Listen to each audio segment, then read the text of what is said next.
Good morning. We're back for episode 41, reading the Anarchist Handbook, organized by Michael Malice, about 10 minutes a day. And I'd like to call out a couple friends who have ordered the book on my suggestion. I won't name them, but it's good to see the ideas spreading because there's so much in this book that is so good at pulling together ideas and threads of liberty-based thought, if you will, over the ages, especially over the last, 150 years, pushing 200 years. So we'll just jump right in. We're reading from Chapter 11, Benjamin R. Tucker, From State Socialism and Anarchism, How Far They Agree and Wherein They Differ, 1888. And we're starting about two-thirds of the way down on page 153, and we're probably going to read right through to the end. So here we go. Their attitude on this is a key to their attitude on all other questions of a political or social nature. In religion, they are atheistic as far as their own opinions are concerned, for they look upon divine authority and the religious sanction of morality as the chief pretexts put forward by the privileged classes for the exercise of human authority.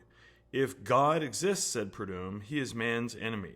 And in contrast to Voltaire's famous epigram, if God did not exist, it would be necessary to invent him. The great Russian nihilist Mikhail Bakunin placed this antithetical proposition. If God existed, it would be necessary to abolish him. But although viewing the divine hierarchy as a contradiction of anarchy, they do not believe in it. The anarchists nonetheless firmly believe in the liberty to believe in it.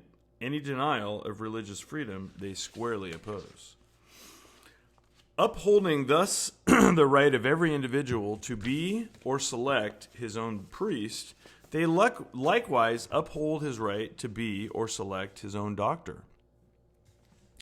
No monopoly in theology, no monopoly in medicine.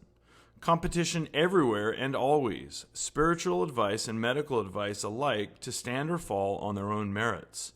And not only in medicine but in hygiene must this principle of liberty be followed. The individual may decide for himself not only what to do to get well, but what to do to keep well.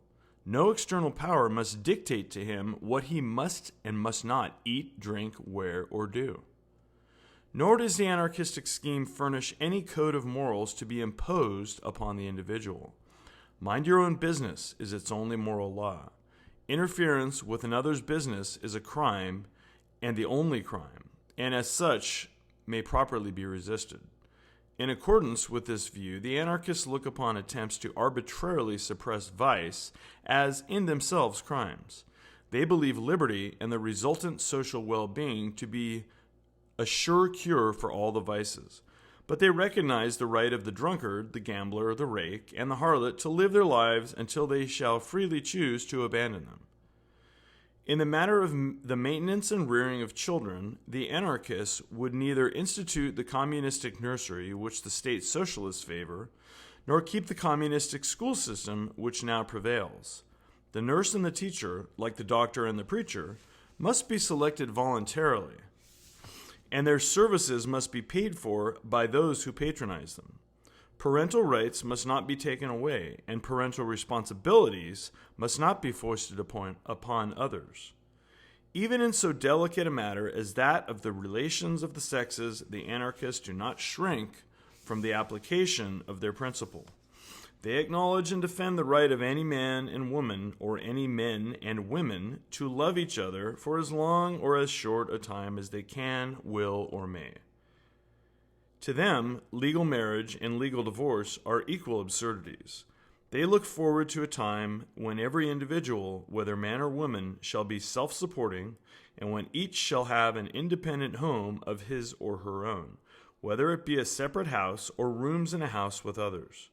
When the love relations between these independent individuals shall be as varied as our individual inclinations and attractions, and when the children born of these relations shall belong exclusively to the mothers until old enough to belong to themselves. Such are the main features of the the anarchistic social ideal. There is wide difference of opinion among those who hold it as the best method of There is wide difference of opinion among those who hold it as to the best method of obtaining it. Time forbids the treatment of that phrase of the subject here. I will simply call attention to the fact that it is an ideal utterly inconsistent with that of those communists who falsely call themselves anarchists, while at the same time advocating a regime of anarchism fully as despotic as that of the state socialists themselves. And it is an ideal that can be as little advanced by Prince Kropotkin as retarded by the brooms of those Mrs. Partingtons of the bench who sentenced them to prison. An ideal which the martyrs of Chicago did far more to help by their glorious death upon the gallows for the common cause of socialism than by their unfortunate advocacy during their lives in the name of anarchism. Of force as a revolutionary agent and authority as a safeguard of the new social order. The anarchists believe in liberty both as an end and means, and are hostile to anything that antagonizes it. I should not undertake to summarize this altogether to summary exposition of socialism from the standpoint of anarchism, did I not find the task already accomplished for me by a brilliant French journalist and historian, Ernest Lesign. And if you want to look it up, it's ErnestLesigне, in the form of a series of crisp antitheses. By reading which to you as a conclusion of this lecture, I hope to deepen the impression which it has been my endeavor to make. And then these are quotes. Quote, there are two socialisms. Quote, one is communistic, the other solidaritarian. Quote, one is dictatorial, the other libertarian. Quote, one is metaphysical, the other positive. Quote, one is dogmatic, the other scientific. Quote, one is emotional, the other reflective. Quote, one is destructive, the other constructive. Quote, both are in pursuit of the greatest possible welfare for all. Quote, one aims to establish happiness for all, the other to enable each to be happy in his own way. Quote, the first regards the state as a society sui generis of an especial essence, the product of a sort of divine right outside of and above all society, with special rights and able to exact special obedience. The second considers the state as an association like any other, generally managed worse than others. Quote, the first proclaims the sovereignty of the state. The second recognizes no sort of sovereign. And I'm going to stop saying quote because the rest of this is just individual line quotes from Lesign. One wishes all monopolies to be held by the state. The other wishes the abolition of all monopolies. One wishes the governed class to become the governing class. The other wishes the disappearance of classes. Both declare that the existing state of things cannot last.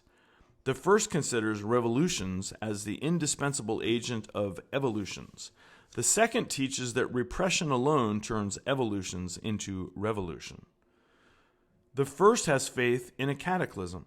The second knows that social progress will result from the free play of individual efforts. Both understand that we are entering upon a new historic phase. One wishes that there should be none but proletariats, but proletaires. The other wishes that there should be no more proletaires. The first wishes to take everything away from everybody. The second wishes to leave each in possession of its own. The one wishes to expropriate everybody. The other wishes everybody to be a proprietor. The first says, do as government wishes. The second says, do as you wish yourself. The former threatens with despotism. The latter promises liberty. The former makes the citizen the subject of the state. The latter makes the state the employee of the citizen. One proclaims that labor pains will be necessary to the birth of a new world. The other declares that real progress will not cause suffering to anyone. The first has confidence in social war. The other believes only in the works of peace. One aspires to command, to regulate, to legislate. The other wishes to attain the minimum of command, of regulation, of legislation. One would be followed by the most atrocious of restrictions. The other opens unlimited horizons to progress. The first will fail, the other will succeed. Both desire equality, one by lowering heads that are too high, the other by raising heads that are too low. One sees equality under a common yoke, the other will secure equality in complete liberty. One is intolerant, the other tolerant. One frightens, the other reassures. The first wishes to instruct everybody. The second wishes to enable everybody to instruct himself.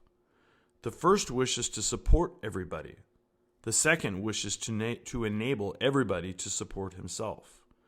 One says, the land to the state, the mind to the state, the tool to the state, the product to the state. The other says, the land to the cultivator, the mind to the miner, the tool to the laborer, the product to the producer. There are only these two socialisms. One is the infancy of socialism, the other is its manhood. One is already the past, the other is the future. One will give place to the other. Today, each of us must choose for the one or the other of these two socialisms, or else confess that he is not a socialist. And we'll stop right there at the bottom of page 157, the conclusion of that chapter. 10-ish minutes a day, the Anarchist Handbook, organized by Michael Malice. You should really get yourself a few copies.